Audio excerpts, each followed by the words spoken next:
In this episode of Design of the Wild, we will start discussing motivation. The tricky part is not defining it. In Breath of the Wild, your main motivation is very clear and set early on: defeat Ganon. But the question is how to keep it afloat. On a high level, the game does it like many other titles, through the desire of progression. You explore because you can find something that will make you stronger.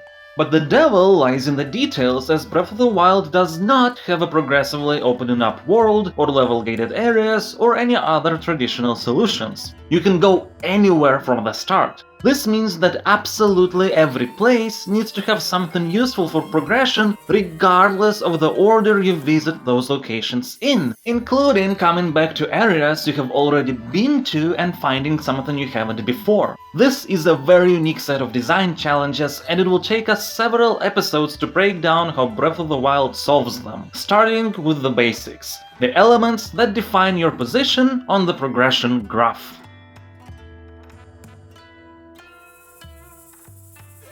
So there are two types of progression elements in Breath of the Wild: permanent and temporary. Permanent progression elements are hearts, stamina, abilities, armor upgrades, and inventory space, everything that can stay with you forever. And temporary progression elements are consumables. Money, of course, but also materials that you can transform into food or elixirs, and most controversially, weapons. All these are things you're hoping to get when you see something to explore in the distance. An interesting dynamic is that most of the temporary upgrades transform into permanent ones sooner or later. For example, once you buy the permanent armor that protects you from cold, you stop needing food or elixirs that have the same effects, but you still need to gather materials to upgrade that armor. Except weapons. The only more or less permanent weapon is the Master Sword, and even then it needs time to recharge.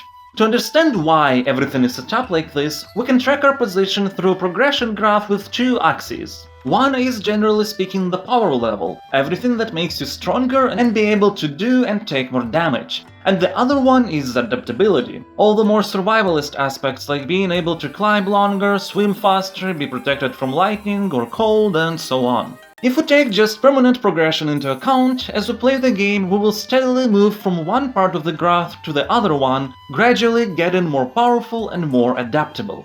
Temporary progression, though, creates different spikes that will keep things varied without changing our permanent position. So let's say pretty early on you can find a really powerful weapon and it makes you just so much stronger. And then you cook an elixir that protects you from cold for 15 minutes, which increases your adaptability. And now you can go somewhere high in the mountains and defeat a menacing Lionel. But because these things are temporary, you will still return back to the point of your current permanent progression.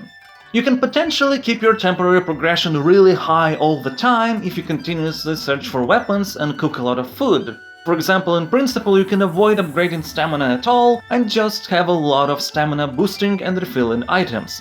And while it may seem that this breaks the progression, it actually acts as intended. To keep your temporary position on the graph here, you need to keep exploring and therefore engaging with the game's core loop, which is what Breath of the Wild wants anyway, because this is what it motivates us with. On this graph we can actually imagine motivation space, which is everything beyond your current progression point. This is the space you want to be in. And permanent progression, while satisfying players' desires, actively limits this space, which temporary progression doesn't due to the nature of it not staying with you forever.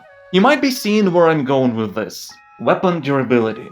If weapons were permanent, there would have been a danger of motivation space decreasing drastically really early on, and then at some point disappearing entirely. But with such an important core gameplay element as weapons being breakable, you always have a reason to find some, even when you have practically maxed out your adaptability progression, so the motivation space never truly disappears. Now, even though weapon durability is needed, its implementation is indeed not perfect, but we can't discuss it properly without having all the context. So with this episode we have talked about the progression elements that make us stronger. In the next one we'll discuss what we have to use these elements against and how that is balanced. So make sure to subscribe and click on the bell button if you want to see when it comes out. In the meantime, I want to thank all my patrons for supporting this channel, and if you like the content, please also consider pledging at patreon.com/Farlands. Your support means a lot.